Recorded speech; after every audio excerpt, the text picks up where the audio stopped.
Pemirsa, polisi terus mendalami kasus terkait beberapa laporan soal video porno mirip artis Gisela Anastasia. Polisi telah memeriksa keaslian video dan mengundang saksi ahli untuk analisis wajah pemeran dalam video. Polisi menelusuri sejumlah alat yang ada di dalam video dan berdasarkan pemeriksaan forensik wajah memang diindikasikan mirip dengan artis Gisela Anastasia dan seorang laki-laki. Polisi mengatakan akan ada panggilan lanjutan jika memang sosok dalam video adalah Giselle. Hal tersebut juga akan berimbas pada sosok laki-laki yang ada di video. Dari pemeriksaan saksi ahli, polisi kini tengah memprofiling atau menganalisis mengenai pelaku dalam video porno yang diduga teman Giselle.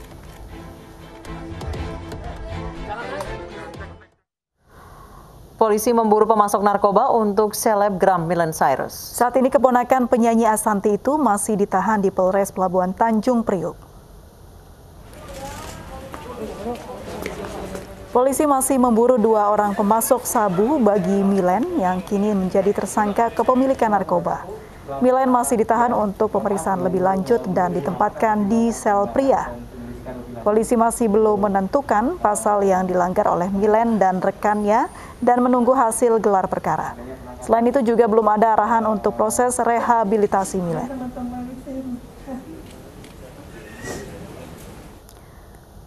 Selebgram Miley Cyrus yang juga keponakan penyanyi Ashanty ditangkap polisi di sebuah hotel di Jakarta Utara karena narkoba. Hasil tes urin Miley menunjukkan hasil positif sabu.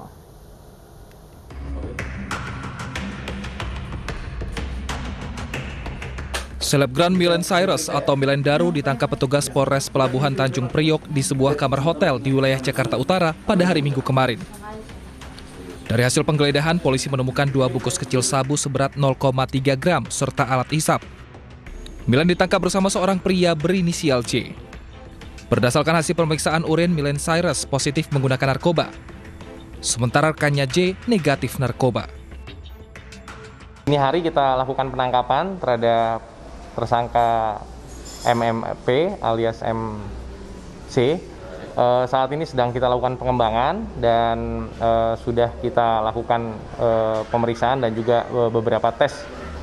Ya, untuk yang bersama dengan dia sudah kita lakukan tes tidak positif, tapi masih dalam melakukan penyelidikan. Lalu kita sedang melakukan pengembangan terhadap barang yang ada di hotel tersebut, di kamar tersebut, didapat dari siapa, sedang kita lakukan penyelidikan dan pengembangan oleh Satres Narkoba Polres Tanjung Priok. Miley Cyrus yang bernama asli Muhammad Miley Daru Prakasa ditangkap Satuan Narkoba Polres Pelabuhan Tanjung Priok pada hari Minggu dini hari. Penggeledahan dilakukan setelah adanya laporan dari masyarakat terkait adanya peredaran narkoba di wilayah tersebut. Dari Jakarta, Rian Rahman, Sugi dan Yudi, iNews melaporkan. Mahkamah Konstitusi menggelar sidang perdana gugatan uji materi Undang-Undang Omnibus Law Cipta Kerja yang dilakukan 2 serikat pekerja. Sidang digelar secara virtual. Mahkamah Konstitusi gelar sidang uji materi Undang-Undang Nomor 11 Tahun 2020 tentang Cipta Kerja yang diajukan Serikat Buruh KSPI dan KSPSI. Sidang digelar secara virtual yang pada intinya membacakan pokok permohonan yang menjadi keberatan serikat pekerja. 12 poin utama dalam klaster ketenagakerjaan dirasa bertentangan dengan Undang-Undang Dasar 45 dan merugikan kaum buruh, diantaranya pemutusan hubungan kerja dan uang pesangon. Bapak pemohon telah mengalami kerugian konstitusional dalam perubahan akte yang telah dinyatakan disebutkan di dalam permohonan akuo bahwa Undang-Undang Cipta Kerja telah menimbulkan ketidakpastian hukum serta menghilangkan dan atau mengurangi dan atau menghalangi hak para pemohon. Kemudian yang mulia dalil permohonan bahwa para pemohon mengajukan permohonan uji materi terhadap pasal 81, 82 dan 83 Undang-Undang Cipta Kerja. Sidang pemeriksaan saksi ahli dengan terdakwa Joko Sugiarto Chandra terkait surat palsu kembali digelar di Pengadilan Negeri Jakarta Timur.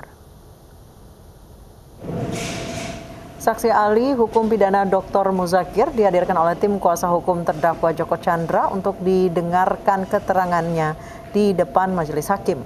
Guru Besar Universitas Islam Indonesia ini menjelaskan unsur pasal surat palsu pada pasal 236 KUHP yang didakwakan kepada terdakwa Joko Chandra.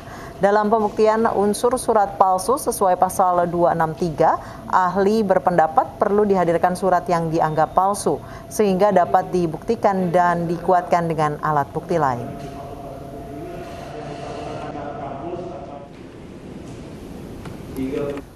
Sementara saksi Brigjen Nugroho dihadirkan dalam persidangan kasus Tommy Sumardi terkait hilangnya status red notice buronan Joko Chandra.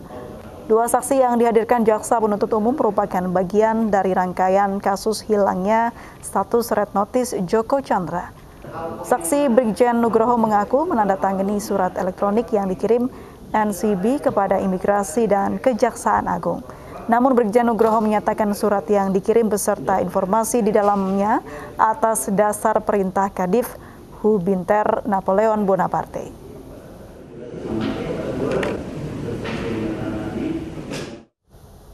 Kita beralih ke informasi lain, pemirsa. Jumlah pengungsi kelompok rentan di Selo Boyolali, Jawa Tengah terus bertambah. Mengantisipasi kelebihan kapasitas, BPBD menyiapkan tempat penampungan pengungsian sementara. Lebih dari 600 orang pengungsi yang dalam kondisi rentan saat ini masih bertahan di 3 tempat pengungsian sementara yang disediakan pemerintah Kabupaten Boyolali. Jumlah diprediksi akan terus bertambah karena warga usia rentan di 3 desa yang masuk dalam wilayah kawasan rawan bencana Merapi sekitar 800 jiwa. BPBD Boyolali menyiapkan sejumlah lokasi pengungsian alternatif jika pengungsian saat ini kelebihan kapasitas. Sementara untuk kebutuhan logistik, pengungsi saat ini masih mencukupi.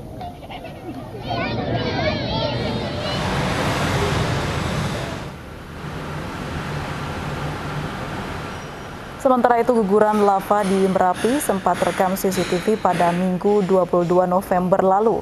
Guguran yang terjadi pada pukul 6:50 waktu Indonesia Barat itu merupakan lava sisa erupsi Merapi pada tahun 1954. Menurut Kepala BPPTKG, Hanik Humaida, peristiwa itu normal terjadi saat aktivitas Merapi sedang meningkat. Saat ini status Merapi menjadi siaga pada 5 November lalu. Kenaikan ini berdampak pada daerah bahaya yang sebelumnya dalam radius 3 km dari kawah berubah menjadi 5 km.